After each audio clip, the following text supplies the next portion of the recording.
Not only do individuals leave states when they over-legislate, investors do as well. Check out our market update to see what we're talking about. Hi, Jim Gore from THOR Wealth Management.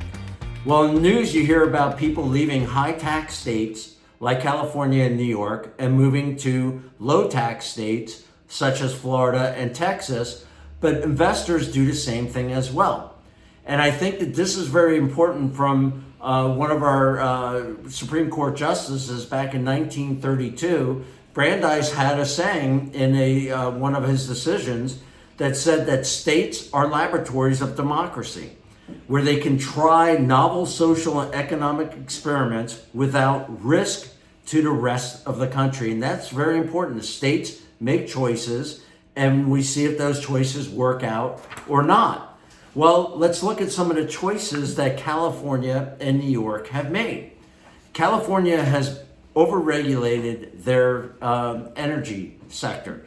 If you look at this over the last 35 to 40 years, you go back then, you had California was the third largest producer of energy, and it's dropped off pretty significantly since then.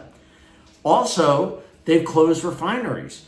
You've had from 34 years ago, you had over 40. Today, you're down to 11 or 12 refineries, depending on if one's closing or not at this juncture. And because of this, because they're closing their refineries, and California used to be self-sufficient, they are bringing in refined gasoline from overseas, India, South Korea, and even the Bahamas, going all the way around, through the Panama Canal to get refined gasoline to California. And this is why California has such high gasoline prices.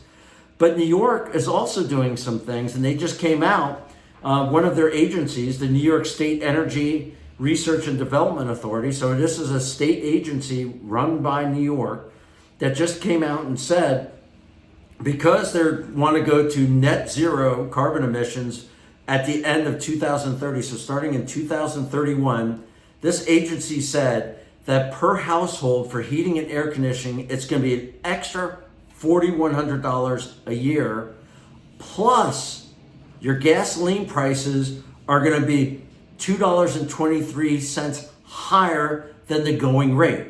So that's going to have some impacts on those communities. But investors are seeing this. Investors are look at this and when they're making an investment.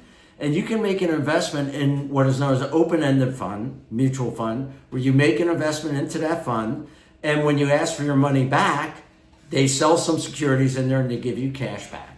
There's what is known as closed-end mutual funds, which trade like stocks. What happens is an institution like Pimco goes ahead and sells a closed-end fund. They raise $250 million, and then they manage it like it is a stock. They buy and sell different securities according to what the closed-end fund dictates that they're supposed to be investing in.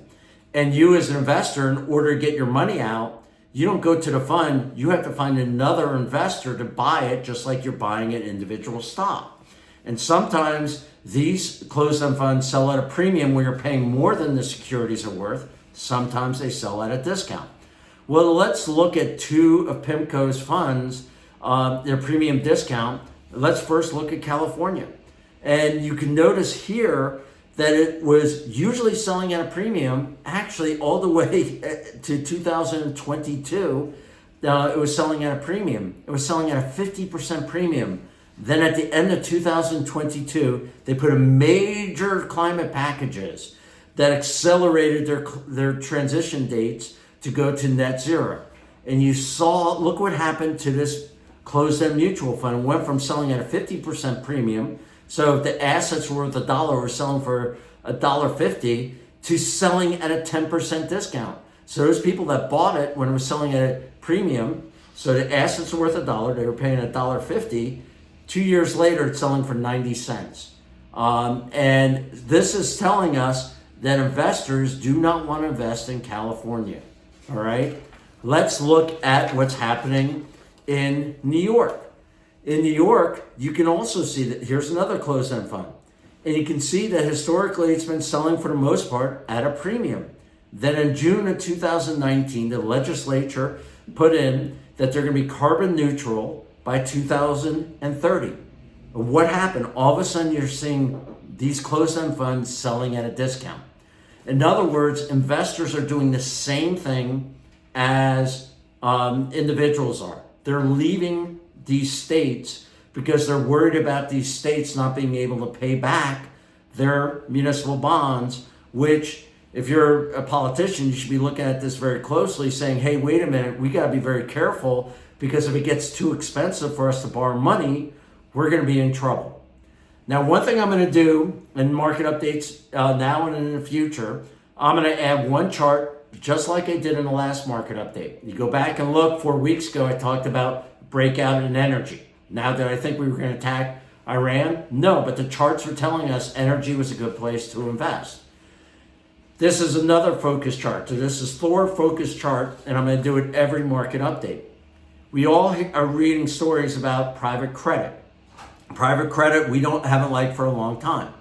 One way to invest in private credit is invest in business development corporations that run private credit funds.